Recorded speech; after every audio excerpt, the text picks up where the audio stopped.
Good morning everyone, and welcome to a special virtual assembly to honour and recognise Remembrance Day. It is our pleasure as school leaders for us to host this morning service. Before we begin though, will we hear from JAECG Vice Secretary Jamie Ward as she gives the acknowledgement of country. I would like to show my respect and acknowledge the elders past and present as the traditional custodians of the land on which this Remembrance Day Assembly takes place, a land in which the three language groups met, Awabakal, Wonnarua and Darkinjung. I would also like to urge all present here today to take this time to reflect on the occasions in the past when black and white Australians have fought together side by side in a range of conflicts to ensure that all Australians may look forward to a future of peace, freedom and mateship.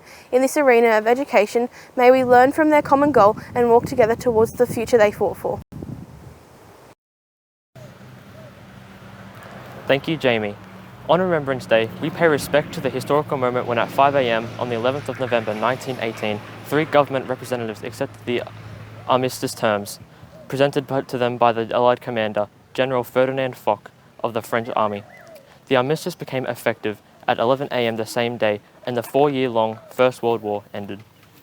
After World War II, the Australian government agreed to the United Kingdom's proposal that Armistice Day be renamed to Remembrance Day, a day to remember the sacrifice of those who have died for Australia in wars and conflicts. For the next part of our assembly, can I ask you to listen to our guest, Lieutenant Commander of the Royal Australian Navy, Jason Dwyer, as he shares with us what Remembrance Day means to him. I am Lieutenant Commander Jason Dwyer. I've been serving in the Royal Australian Navy for 32 years. I've been asked by the kids of Kurri Kurri High School what Remembrance Day means to me. I know what Remembrance Day is supposed to mean. It's about remembering all the servicemen and women who have been killed in conflicts, especially conflicts that have occurred since World War I. It marks the day when World War I ended at 11 a.m. on the 11th day of the 11th month in 1918. For me personally, it's a little bit deeper. For me, it's a time to reflect on past family members and friends who have served, who are no longer with us. Unfortunately, quite a few of my friends that I've served with in both times of peace and times of war have decided to take their own lives due to suffering from mental illness that could be attributed to terrible things that they have experienced while serving, but were unable to either ask for help or get the help that they so richly deserved. During this minute's silence, it is these fallen heroes that I will pay tribute to. We thank Lieutenant Commander Dwyer for sharing with us today a little about himself and what Remembrance Day means to him personally. His words reinforce why we continue to honour all that has been sacrificed across so many conflicts. In Flanders fields the poppies blow, between the crosses, row on row, that mark our place, and in the sky the larks, still bravely singing, fly, scarce heard amid the guns below. We are the dead. Short days ago we lived, felt dawn, saw sunset glow, loved and were loved, and now we lie in Flanders fields. Take up our quarrel with the foe. To you from failing hands we throw the torch. Be yours to hold it high. If ye break faith with us who die, we shall not sleep, though poppies grow in Flanders fields. Thank you, Miss Golding. The next part of today's service takes the time to formally acknowledge and pay respect to all servicemen and women who have served our country. Blake and Amy will read the Prayer to Ode of Remembrance, and this will be followed by the last post, 1 minute silence, and the rouse. We encourage you at this time to think about what Remembrance Day means to you. The Prayer of Remembrance. Today we remember with thanksgiving those who made the supreme sacrifice for us in a time of war. We pray that the offspring of their lives may not be in vain. Today we dedicate ourselves to the cause of justice, freedom and peace for the wisdom and strength to build a better world. And now the Ode of Remembrance. They shall not grow old, as we that are left grow old.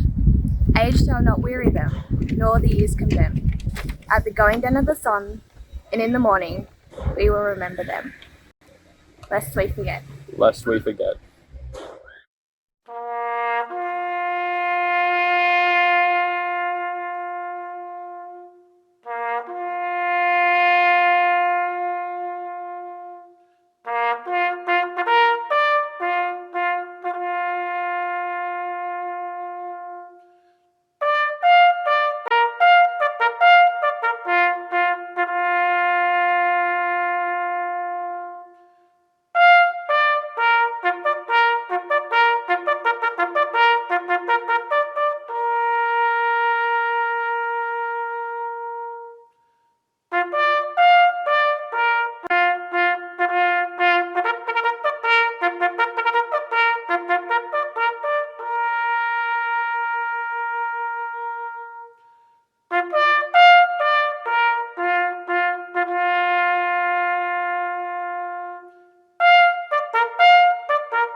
Thank you everyone for your attention this morning.